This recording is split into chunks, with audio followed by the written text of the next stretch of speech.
OBC बहुजन पार्टीच्या वतीने नगर दक्षिण मतदारसंघातून उमेदवारी अर्ज दाखल करणार दिलीप खेडकर।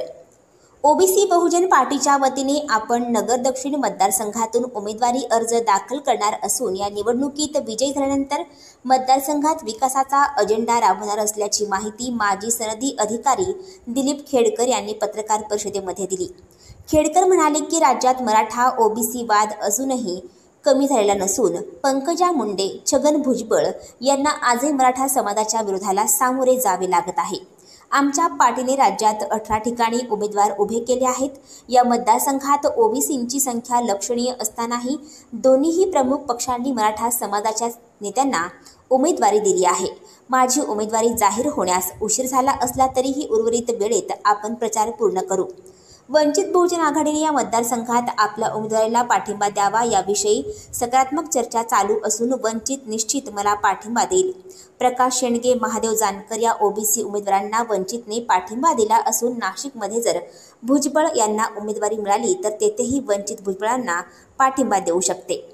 ओबीसी समाजाचे संरक्षण करणे हे आपले प्रथम कर्तव्य असून मतदारसंघात ठिकठिकाणी MIDC उभारून बेरोजगारीच्या हाताला काम देण्याचा आपला मानस आहे। या मतदारसंघात पाण्याचे दुर्भिक्ष असल्याने जलसंधारणाच्या विविध योजना आपण राबवणार आहोत। जे सध्या आपले प्रमुख विरोधी उमेदवार आहेत त्यांना आपण आपला प्रतिस्पर्धी मानत नसून त्यांच्यासमोर बसून कधी चर्चा करण्याची आपली तयारी आहे। दोन्ही उमेदवार सध्या विकासाच्या मुद्द्यावर काहीच बोलत नसून केवळ आरोप प्रत्यारोप करत आहेत। निवडून आल्यावर आपण शेती, पाणी, बेरोजगारी, शिक्षण, वाढती व्यसनाधीनता या विषयावर काम करणार आहोत असेही खेडकर म्हणाले। दिलीप खेडकर अहमदनगर दक्षिण लोकसभेचा उमेदवार म्हणून आपल्या समोर उभा आहे। मागील ओबीसी आणि ओबीसी तर मराठा समाज यांच्यामध्ये जो काही संघर्ष निर्माण झालेला आहे आणि या संघर्षामधून ओबीसी बहुजन पार्टी या पार्टीचा पक्षाचा त्या ठिकाणी जन्म झालेला आहे आणि या पक्षामार्फतच फक्त ओबीसीचे उमेदवार त्या ठिकाणी उभे करून संपूर्ण महाराष्ट्रामधून या पक्षामार्फत निवडणुका लढवल्या जाणार आहेत आणि या उमेदवारापैकी मी एक अहमदनगर दक्षिणचा या ठिकाणी उमेदवार आहे।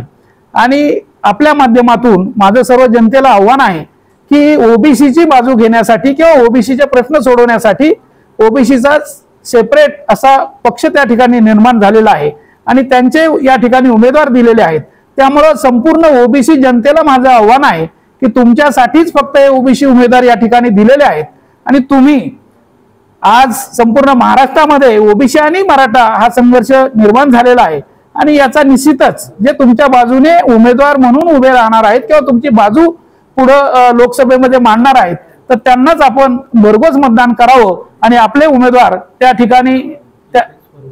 ठिकाणी निवडून द्यावेत आणि एकच पर्व ओबीसी सर्व हा जो काही आपण नारा दिलेला आहे त्या नाऱ्यानुसार आपण सगळ्यांनी एकत्र येऊन आपल्या ओबीसीच्या उमेदवाराला भरभरून त्या ठिकाणी मतदान करावं आणि निवडून द्यावं असे मी सर्वांना या ठिकाणी आपल्या मार्फत आवाहन करतो।